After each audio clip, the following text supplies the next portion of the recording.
Guys, kumusta? So, today is Monday afternoon. Magme-maintenance tayo ng kotse, no?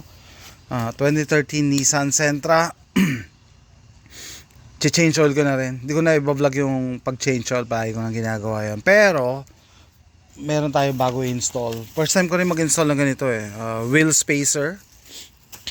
Ganito pala itsura yan. Okay, ayan.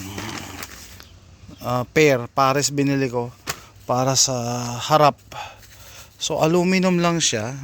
Yan, magaan. Aluminum. Mura lang to. Hopefully mag-match. Kasi dali, o tayo ng papel. Ito na alalay ko. Yeah. Napansin ko kasi yung yung rim ko. Actually, pang Mazda 3. Pero parehas yung sukat ng holes kaya kinabit ko. Pero sabi ko masyadong dikit yung masyadong dikit yung brake calipers. Sabi ko, hindi lumulusot. Pero pag manipis pala, lusot pa rin. May may clearance pa rin kaso masyadong tight. No? Masyadong tight. Ganito kanipis lang. So naisip ko solusyon, maglagay ng spacer para umangat ng konti. Okay, so yun ang gagawin natin. And habang nakaangat to, checkin na rin natin yung suspension. May nararamdaman ako dito sa kaliwa eh. Lalo na pag todo kabig sa kaliwa.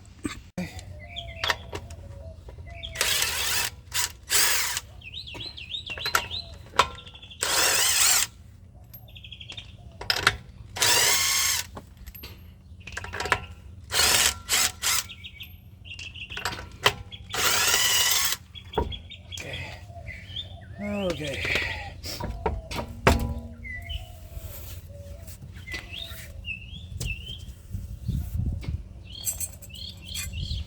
Moment of truth.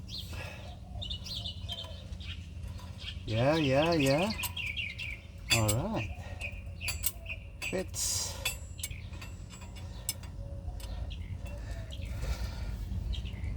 Guys, so may na-discover na naman tayong problema. Ayan, napupudpod yung inner part ng gulong. Napudpod, ang bilis. So, usually pag sinearch nyo kung bakit mali yung alignment, no? Naka-toe out masyado. Pero ang suspecha ko dito, eto, nagkabit kasi ako ng Sumo Springs. Baka tanggalin ko ngayon to. Maganda sana yung ride height, tumaas siya, kaso nag-iba ng geometry yung yung gulong na mess up. Pero at least ako ang may maintenance, no. Nakita natin agad bago magkaroon ng aksidente.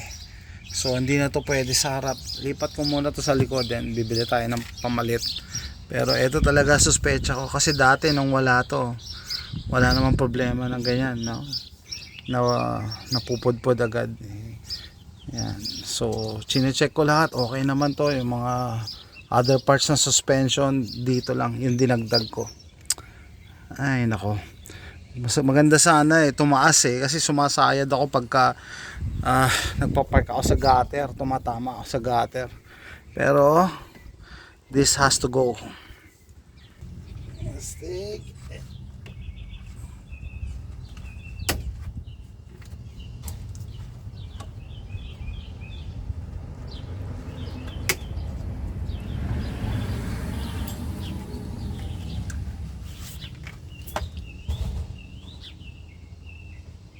I rotated the tires, so this is the rear tire. Okay, and you can see no problem with the rear tire. So I kept the Sumo spring at the back, and this is our spacer, and there you go. Yeah, it just sits there.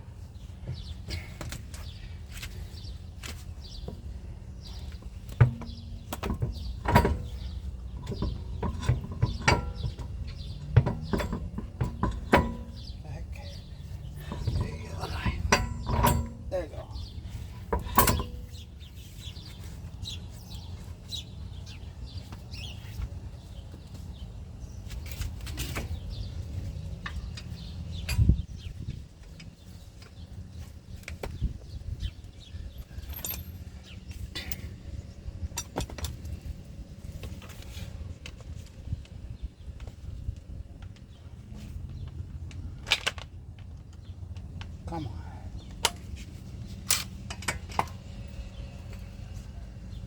Push it up a little bit.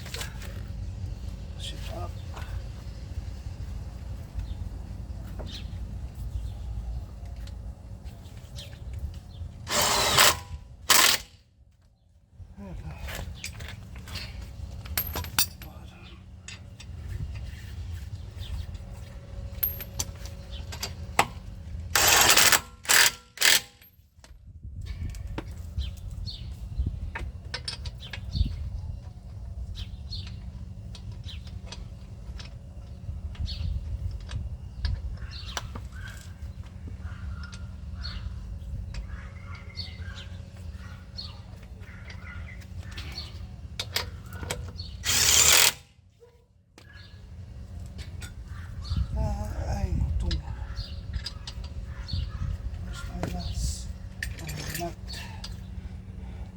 Wheel nut.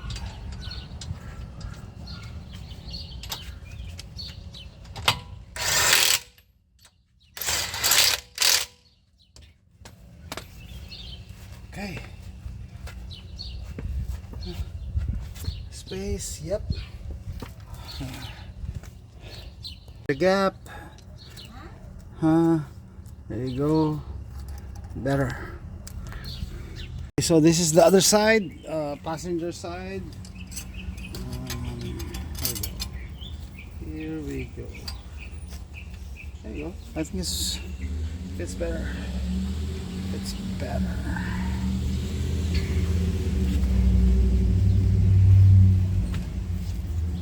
And this is the back tire. Also.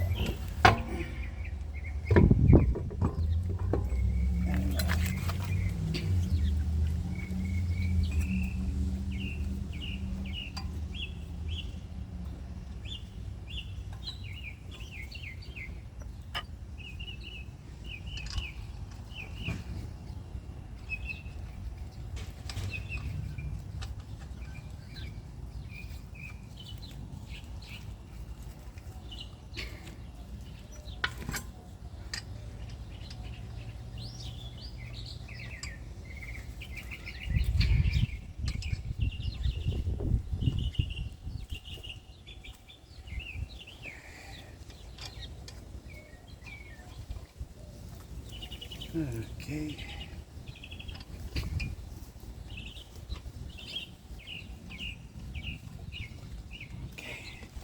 Here we go. Let me adjust the spacer one last time. One last time. I think it's perfect.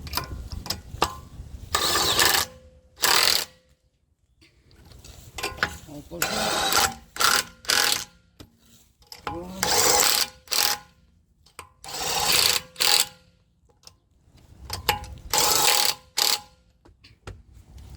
Nice.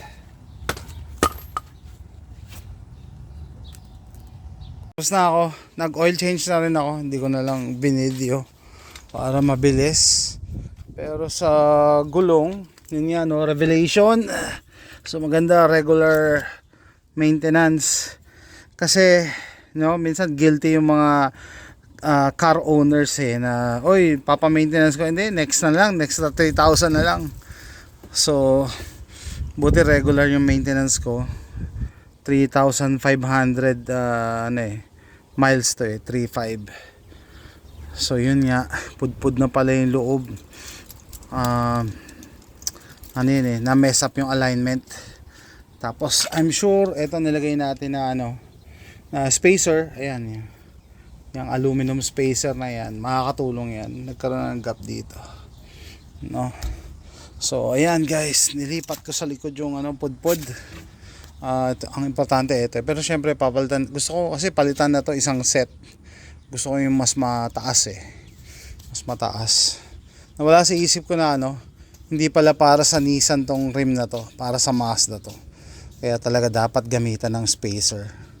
I think makakatulong din yan doon sa pag-prevent nung pudpud. Anyway, yan guys, nagtatapos. Regular maintenance, napaka-importante. Nanganganak yung sakit Kaya talaga pag lumala yung sakit, nanganganak No? Ang unang intention ko magpalit lang na maglagay lang ng spacer, kala ko plug and play. So, nag-rotate na rin ako ng tires, yung harap nilagay ko na sa likod, yung likod nilagay ko sa harap. And then sa tire rotation, controversial yan ha. Yung iba nagsasabi hindi mo kailangan, pero I've seen it, no? Dahil front wheel drive, mas madaling mapudpod yung front wheels pag front wheel drive. Pag rear wheel drive naman, mas madali yung likod kasi yung likod, yun ang kumakayod eh. Yeah, I suggest i-rotate from time to time. Hindi ako nagro-rotate ng every oil change. Nagro-rotate ako every year. No, tapos tinap off ko na rin yung fluids ko, brake fluid tsaka yung washer fluid. Tapos what else? I think yan lang muna, no? So yan, ganyan ka-importante ang regular maintenance. Diyan mo makita yung ibang sakit na naglalabasan. Maganda pag nahuli mo yung sakit bago lumala. No, mas madaling i-repair, madaling gawa ng paraan. So with that, tatapusin ko na yung video na to. See you next time. Bye.